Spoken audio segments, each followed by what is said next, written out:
శాంతి. Murali date 1/7/2026. మధురమైన పిల్లలు, పూర్తి ప్రపంచానికి శాంతినివ్వడం ఒక్క తండ్రి కర్తవ్యమే. అందుకే వారిని ఓ శాంతిదేవా అని అంటారు.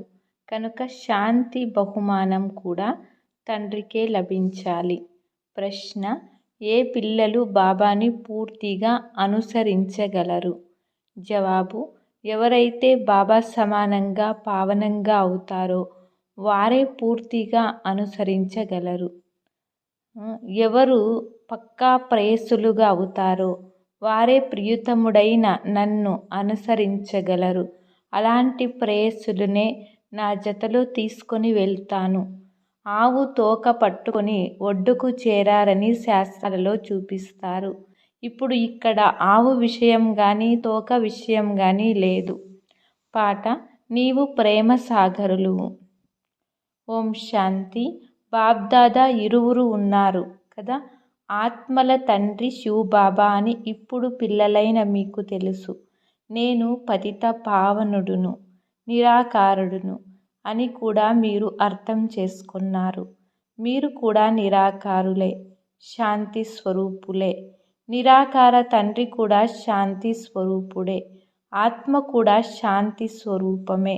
ఆత్మ స్వధర్మమే శాంతి. మీ నివాస స్థానము శాంతిధామం. యజ్ఞాలు మొదలైనవి రచించినప్పుడు శాంతిదేవా అని అంటారు. ఎందుకంటే పరమాత్మ శాంతి సాగరుడు, పూర్తి ప్రపంచానికి శాంతినిచ్చేవారు.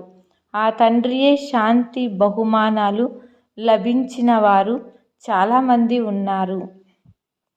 ఎప్పుడైనా ఎవరికైనా శాంతి బహుమతి లభించినప్పుడు మీరు శాంతి స్థాపన చేసేందుకు నిమిత్తమై ఉన్నారు అని అంటారు.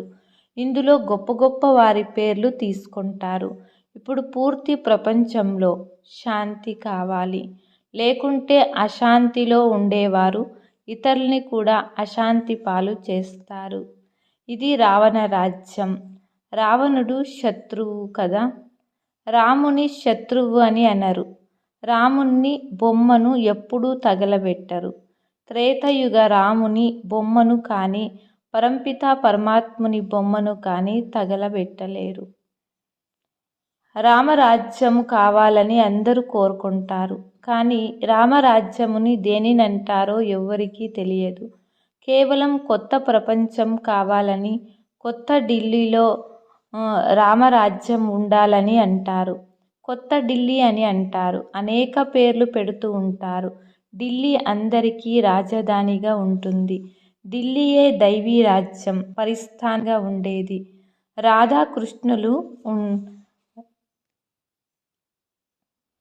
రాధాకృష్ణుల్ని కూడా అక్కడే చూపిస్తారు. వీరిరువురు ముఖ్యమైన రాకుమారుడు రాకుమారి. కేవలం వీరి ఇరువురే ఉండరు. తప్పకుండా ఇతరులు కూడా ఉంటారు. 8 రాజ్యాల మహిమ చేయబడ్డాయి. బుద్ధిని ఉపయోగించాలి. సత్యుగంలో తప్పకుండా ఇతర రాజ్యాలు కూడా ఉంటాయి. ఇక్కడ కూడా ఎన్ని రాజ్యాలున్నాయో చూడండి. వృద్ధి అవుతూ అనేక రాజ్యాలుగా అయ్యాయి. ఫలానా గ్రామానికి మహారాజు అని అంటారు. చిన్న చిన్న గ్రామాలు కూడా చాలా ఉన్నాయి కదా. సత్యుగంలో ఇన్ని ఉండవు. అక్కడ లక్ష్మీనారాయణుల పేరు ప్రసిద్ధమైనది. 2500 సంవత్సరాలు వారి రాజ్యం నడిచింది. మనుషులు లక్షల సంవత్సరాలని అంటారు. ఇవి ఆలోచించవలసిన విషయాలు. ఇదే ఆత్మలకు భోజనం వంటిది. మీ బుద్ధికి ఆత్మకు బాబా ఈ ఆత్మిక భోజనాన్ని ఇస్తారు. మీ బుద్ధి తాళం ఇప్పుడు తెరవబడింది. మాకు రచయిత రచన గురించి తెలియదని ఋషులు మునులు మొదలైన వారు అనేవారు. పిల్లలైన మీరు ఇప్పుడు అలా అనరు. మీరు రచయితను, వారి రచన ఆది మధ్యాంతాలను తెలుసుకున్నారు. మీరు మీ 84 జన్మల చక్రాన్ని అర్థం చేసుకున్నారు. ఆదిలో మీరే దేవీ దేవతలుగా ఉండేవారు. మళ్ళీ మధ్యలోని ప్రవేశత జరిగిన కారణంగా వికారులుగా అయ్యారు. ఇప్పుడిది అంతిమ సమయం. ఇప్పుడు పాత ప్రపంచం వినాశనమయ్యి మళ్ళీ అది వస్తుందని మీకు తెలుసు. ఆదిలో రామరాజ్యం ఉంటుంది, మధ్యలో రావణ రాజ్యం ప్రారంభమవుతుంది. ఇప్పుడు రావణ రాజ్యం పూర్తి అయ్యి మళ్ళీ రామరాజ్యం ప్రారంభమవుతుంది. నరు నుండి నారాయణుగా అవ్వాలి కదా. ఇది సత్యనారాయణ కథ. సర్వశాస్త్ర శిరోమణి శ్రీమద్ భగవద్గీత అని మీకు తెలుసు. శ్రేష్టంగా అయ్యేందుకు శ్రీమతం లభిస్తుంది. శ్రేష్టమైన వారిని శ్రీ అని అంటారు. ఒక్క గీతా శాస్త్రం మాత్రమే దేవీదేవత ధర్మశాస్త్రంగా చెప్పబడుతుంది. మీకు తెలుసు. దీని ద్వారా సంగమ యుగంలో దేవీదేవత ధర్మస్థాపన జరుగుతుంది. పావనంగా తయారు చేసేందుకు సత్యయుగంలో పతితులుండరు. గీతను పతిత పావను అనేందుకు వీలు లేదు. గీత ద్వారా పావనంగా అవ్వలేరు. గీతా భగవానుణ్ణి పతిత పావనుడు అని అంటారు. ఇది బాగా గుర్తుంచుకోండి. గీత ఆది సనాతన దేవీదేవత ధర్మశాస్త్రం. గీత సమయంలోనే మహాభారత యుద్ధం జరిగింది. దీని ద్వారా అనేక ధర్మాలు వినాశనం, ఏకధర్మ స్థాపన జరిగింది. గీతను దేవీదేవత ధర్మశాస్త్రమని అంటారు. దానిని బ్రాహ్మణులు శాస్త్రమని అనరు. బ్రాహ్మణుల పేరు గీతలో లేనే లేదు. పరంపిత పరమాత్మనే వచ్చి బ్రహ్మ ద్వారా సర్వ వేద శాస్త్రాలు మొదలైన వాటి సారాన్ని అర్థం చేయిస్తున్నారు. సత్యయుగంలో బ్రాహ్మణులుండరని ఇప్పుడు మీరు అర్థం చేసుకున్నారు. అక్కడ లక్ష్మీనారాయణల దేవతలు ఉంటారు. బ్రహ్మ తర్వాత విష్ణువు. బ్రహ్మ ద్వారా విష్ణుపురి స్థాపన అని చిత్రాలలో కూడా చూపించారు. బ్రహ్మ విష్ణువులు ఒకే సమయంలో ఉండరు. బ్రహ్మ ద్వారా దేవీదేవత ధర్మస్థాపన జరుగుతుంది. ఇవి బాగా అర్థం చేసుకోవలసిన విషయాలు. ఇప్పుడు పిల్లలైన మీరు శివబాబా నుండి స్వర్గ వారసత్వాన్ని తీసుకుంటారు. మీరు హక్కుదారులు కదా. ముఖ్య ధర్మశాస్త్రాలు 4. శ్రీమద్ భగవద్గీత నెంబర్ 1 శాస్త్రము. దీని ద్వారా నెంబర్ 1 ధర్మస్థాపన జరుగుతుంది. తర్వాత ఇస్లామీయులు, బౌద్ధులు వస్తారు.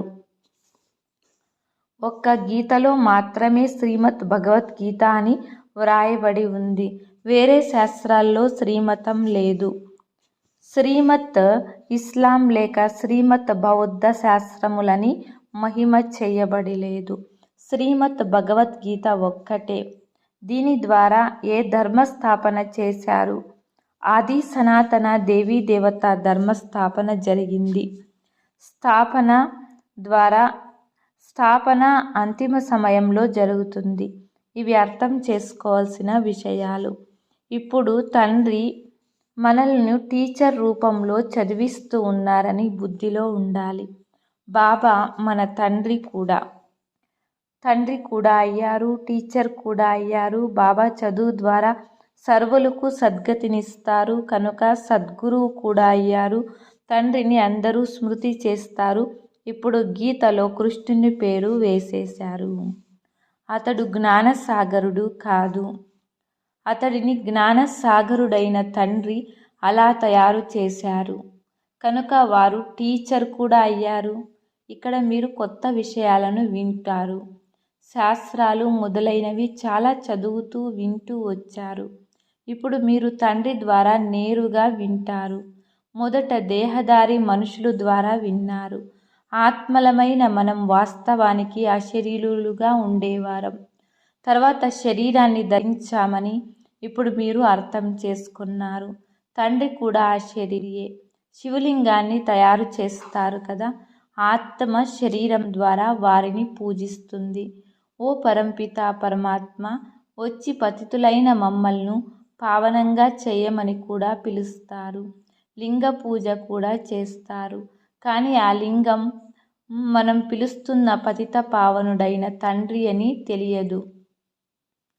శివుడు భగవంతుడు, ఈశ్వరుడు అంతే, అలాగే స్మృతి చేస్తారు. వారిని తండ్రి అన్నప్పుడు వారి నుండి ఆస్తి లభించాలని మీ బుద్ధిలోకి రావాలి. మనకు ఆస్తి లభించింది కనుక వారిని పూజిస్తాము. భారతీయులకు తప్పకుండా ఆస్తి లభించింది, కానీ ఎప్పుడు లభించిందో మర్చిపోయారు. ఇప్పుడు పిల్లలైన మీరు అర్థం చేసుకున్నారు. మేము తండ్రి వద్దకు వచ్చామని పిల్లలంటారు. శివబాబా బ్రహ్మ తనువులో వచ్చి అర్థం చేయిస్తారు. త్రిమూర్తి అను పేరు ప్రసిద్ధమైనది. త్రిమూర్తి మార్గమని పేరు కూడా పెట్టారు. తండ్రి మహిమ చాలా ఉంది. ప్రేమసాగరుడు అని పాటలో ఉంది. వారు సర్వుల సద్గతిదాత, సర్వులకు సుఖశాంతులను ఇచ్చేవారు, సర్వుల దుఃఖహర్త సుఖకర్త. వారు చాలా ప్రియమైన వారు కదా. వారికంటే ప్రియమైన వస్తువు మరేది ఉండదు. ఏ తండ్రి అయితే స్వర్గానికి అధికారులుగా చేస్తారో వారు తప్పకుండా ప్రియంగా ఉంటారు కదా. వారు అనంతమైన తండ్రి. పిల్లలారా, నా నుండి స్వర్గ సామ్రాజ్యం లభిస్తుంది కదా అని బాబా అంటారు. ఆత్మలైన మీరు సోదరులు ఇప్పుడు తండ్రి ద్వారా వింటూ ఉన్నారు. బాబా వచ్చి మమ్మల్ని పావనంగా చేయమని సర్వాత్మల తండ్రిని స్మృతి చేస్తారు. పావనంగా తయారు చేసేందుకు తండ్రి వచ్చి ఉన్నారని ఇప్పుడు ఆత్మ చెప్తుంది. తండ్రి చెప్తున్నారు, పిల్లలారా, 5000 సంవత్సరాల క్రితము మిమ్మల్ని పావనంగా చేసేందుకు వచ్చాను. ఇప్పుడు తండ్రినైన నన్ను స్మృతి చేసినట్లయితే మీ వికర్మలు వినాశనమవుతాయి, మీ సర్వ దుఃఖాలను దూరం అయిపోతాయి. ఓ పతిత పావన రండి అని పిలుస్తూ కూడా ఉంటారు, లేక చప్పట్లు కొడుతూ ఉంటారు. పతిత పావన సీతారామని దుఃఖంలో మొర పెట్టుకుంటూ ఉంటారు. కనుక స్వయం పతితులుగా ఉన్నారనే కదా. ఇది నరకం. దీనిని రవరవ నరకమని అంటారు. ఈ పని చేయడం వలన ఇలా అవుతారు, ఇలా జరుగుతుంది అని గరుడ పురాణంలో వినేందుకు ఇంపైన విషయాలెన్నో వ్రాసేశారు. మళ్ళీ ఆవు తోక పట్టుకొని స్వర్గానికి వెళ్తారని వ్రాయబడి ఉంది. ఇది జంతువుల మాట కాదు. మీరు గోమాతలు కదా. మీ తోక అనగా ఎప్పటి వరకు మీ వెనువెంట రారో అప్పటి వరకు మార్గము లభించదు. తోక విషయం కాదు, మీ తోక పట్టుకొని ఒడ్డుకు చేరుతామని కూడా అంటారు. ఇప్పుడు ఇక్కడ తోక పట్టుకోవడం కాదు, కానీ అనుసరించాలి. సన్యాసులు అనుసరించరు. అనుచరులు చాలామంది ఉన్నారు, కానీ అనుసరించడము అనగా పవిత్రంగా అవ్వడం. మీరు సత్యమైన అనుచరులు. శివబాబా అంటారు, నేను మిమ్మల్ని అందరినీ వాపస్ తీసుకొని వెళ్ళేందుకు వచ్చాను. మీరు నన్ను స్మృతి చేసినట్లయితే మీ పాపాలన్నీ భస్మమైపోతాయి. పావనంగా అవ్వకుండా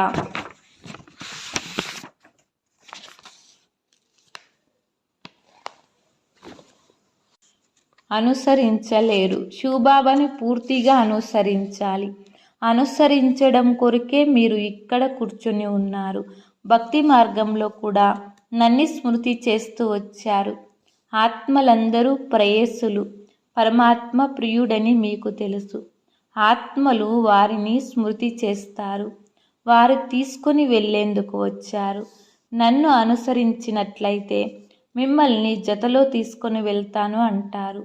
ఎలా అనుసరించాలో కూడా అర్థం చేస్తారు. నేను పావనుడును, మీరు పతితులు కనుక తప్పకుండా పావనంగా అవ్వాలి. తప్పకుండా అనుసరించవలసి ఉంటుంది. వికారులు అనుసరించలేరు.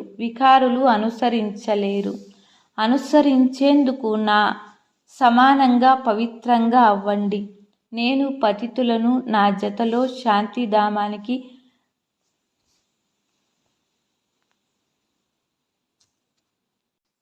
శాంతిధామానికి తీసుకొని వెళ్తానా? ఇంతమంది మనుషులు భక్తి, తపము, దాన పుణ్యాలు మొదలైనవి ముక్తి పొందేందుకు చేస్తారు. ఎందుకంటే ఇక్కడ దుఃఖం ఉంది. మనం మన ఇంటికి వాపస్సు వెళ్ళాలని కోరుకుంటాము. తండ్రి చెప్తారు, తప్పకుండా పవిత్రంగా అవ్వవలసి ఉంటుంది. నేను పావనుడును, అందుకే మిమ్మల్ని పావనంగా చేస్తాను. బ్రహ్మ తనువులో వస్తాను. నేను రచయితను. నేను ఈ బ్రహ్మ శరీరంలోనే వస్తాను. బ్రహ్మ ద్వారా తండ్రి దేవత ధర్మస్థాపన చేస్తారని చూపిస్తారు. మీరు బీకేలు శివబాబాని అనుసరించాలని ఇప్పుడు మీకు తెలుసు. నన్ను స్మృతి చేసినట్లయితే పావన ప్రపంచానికి తప్పకుండా తీసుకొని వెళ్తానని నేను ప్రతిజ్ఞ చేశాను. తండ్రి అంటారు, వేరే ఉపాయం లేనే లేదు. పతిత పావన అని అంటారు. అప్పుడు దృష్టి పైకి వెళుతుంది, లేక నీటి వైపైన చూస్తారు. గంగా పతిత పావని కాదు. ఇవన్నీ సాగరం నుండి వెలువడిన నదులు. ఇప్పుడు మీ తోకను పట్టుకోవాలి. తండ్రి చెప్తారు, మీరు పావనంగా అవ్వాలి, నన్ను అనుసరించాలి. అప్పుడే నా జతలో రాగలరు. మీరు నా జతలో ఉండేవారు. ఇప్పుడు 84 జన్మల చక్రంలో తిరిగి పతితులుగా అయ్యారు. ఇప్పుడు మళ్ళీ నన్ను స్మృతి చేసినట్లయితే పావనంగా అవుతారు. సన్యాసులు కూడా గృహస్థులకు అనుసరించమని చెప్తారు. అనగా ఇల్లు వాకలి వదలాలి కదా. తండ్రి చెప్తారు, నేను పరంధామంలో ఉంటాను.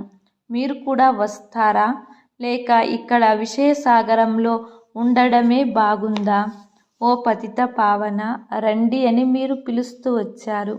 ఇప్పుడు జతలో తీసుకెళ్లేందుకు తండ్రి వచ్చారు. కల్పము వచ్చి మిమ్మల్ని జతలో తీసుకొని వెళ్తాను. మళ్ళీ సత్యుయుగంలో మీరు చాలా సుఖంగా ఉంటారు. ఈ లక్ష్మీనారాయణులు స్వర్గానికి అధికారులుగా ఉండేవారు కదా. వీరికి ఇంత సుఖాన్నిచ్చేవారు ఎవరు? హెవినల్ గాడ్ ఫాదర్ తండ్రి స్మృతినిప్పిస్తున్నారు. మీరు నా జయంతిని ఆచరిస్తారు. పరంపిత పరమాత్మ జయంతిని భారతీయులందరూ ఆచరిస్తారు. ఇది నా జన్మస్థానం. క్రైస్తవులు ఆచరించరు. వారు క్రైస్తును ఒప్పుకుంటారు. శివ జయంతిని భారతీయులే ఆచరిస్తారు. ఇది సర్వుల పతిత పావనుడైన తండ్రి జన్మస్థానం. తండ్రి సర్వులకు సుఖాన్నిచ్చేవారు, సర్వులకు ముక్తినిచ్చేవారు. భారతదేశం ఎంతో ఉన్నతమైనది.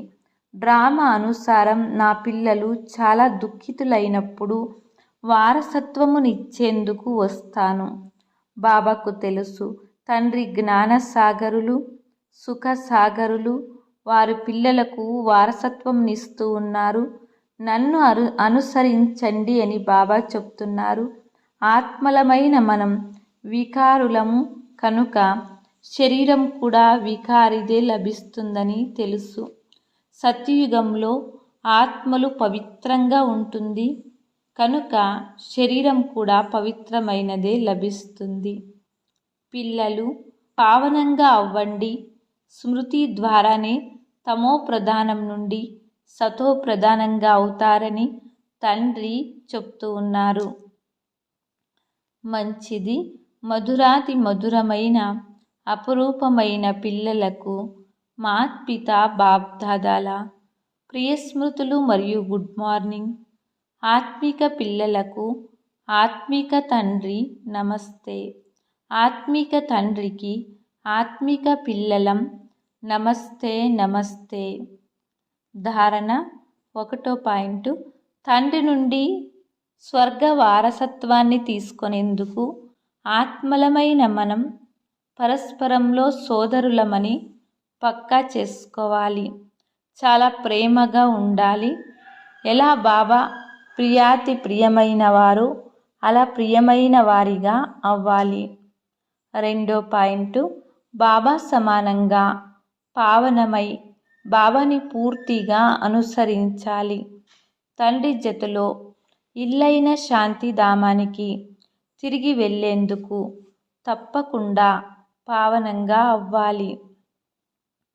వరదానము.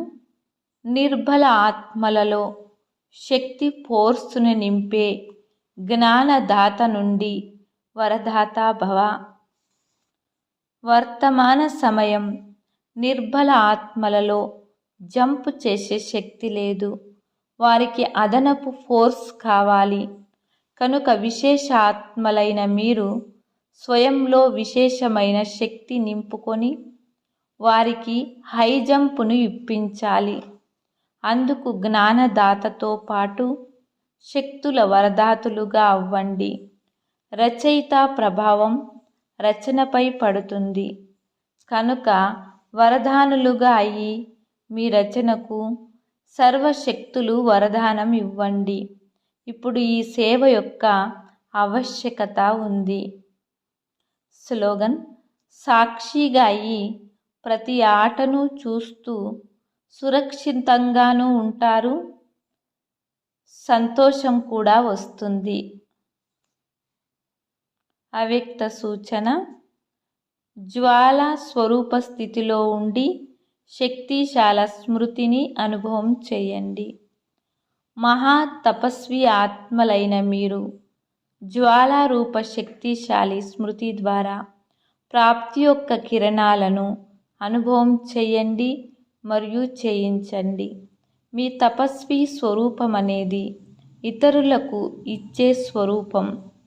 ఎలాగైతే సూర్యుడు విశ్వానికి వెలుగునిచ్చి మరియు అనేక వినాశీ ప్రాప్తులు అనుభూతి చేయించే కర్తవ్యం చేస్తారో, అలా మీరు కూడా మీ తపస్వి స్వరూపం ద్వారా శాంతి మరియు శక్తుల కిరణాలను ఇస్తూ ఉండండి.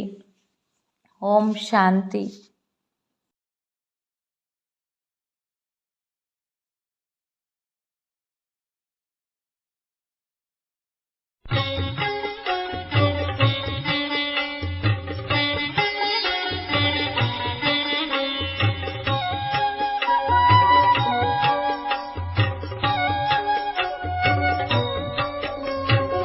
సత్యమైన అవినాశీ రుద్రజ్ఞాన యజ్ఞమిది. బ్రహ్మ ద్వారా స్థాపించిన అవినాశీ యజ్ఞమిది.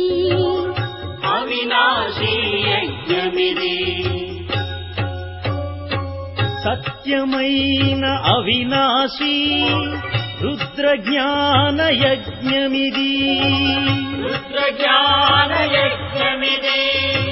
బ్రహ్మ ద్వారా స్థాపించిన అవినాశీ యజ్ఞమిది.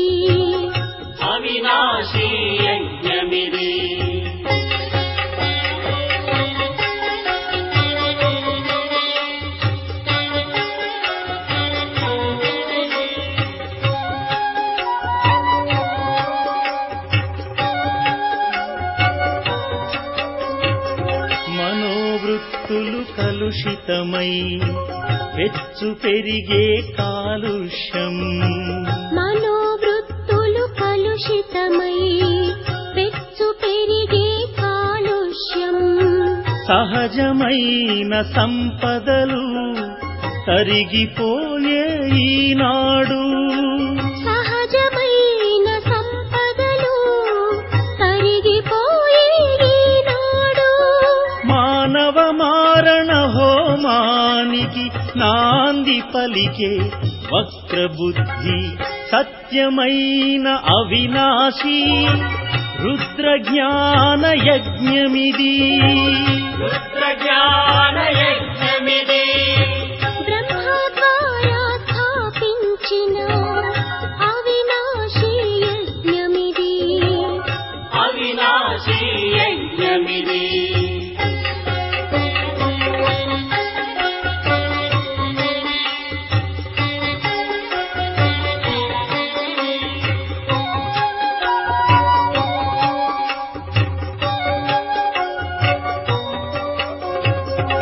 దివ్య గుణ సుగంధాన్ని విరాజిల్ల చేయుటకై దివ్య బుద్ధి విధాత శివుడు అవతరించి అవనియందు ఎచ్చు పెరిగిన అధర్మాన్ని ఆహుతి చేయగా. పెచ్చు పెరిగిన అధర్మాన్ని ఆహుతి చేయగా. సత్య ధర్మ స్థాపనకు సత్యమైన జ్ఞానమిది, సత్యమైన అవినాశి రుద్ర జ్ఞాన యజ్ఞమిది. బ్రహ్మ ద్వారా స్థాపించిన అవినాశి యజ్ఞమిది.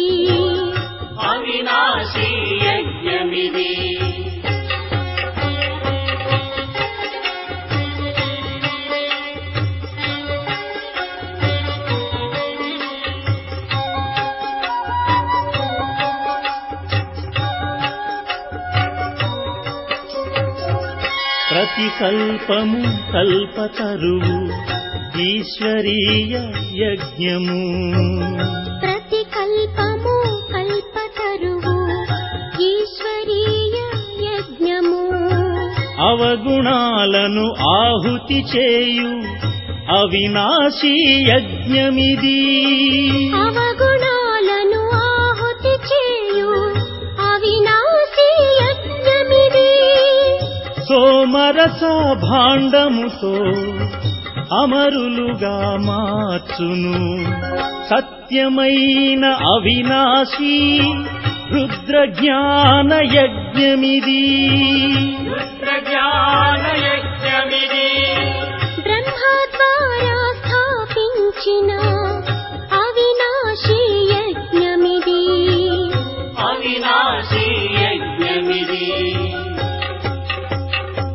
సత్యమైన అవినాశి రుద్ర జ్ఞాన యజ్ఞమిది. బ్రహ్మ ద్వారా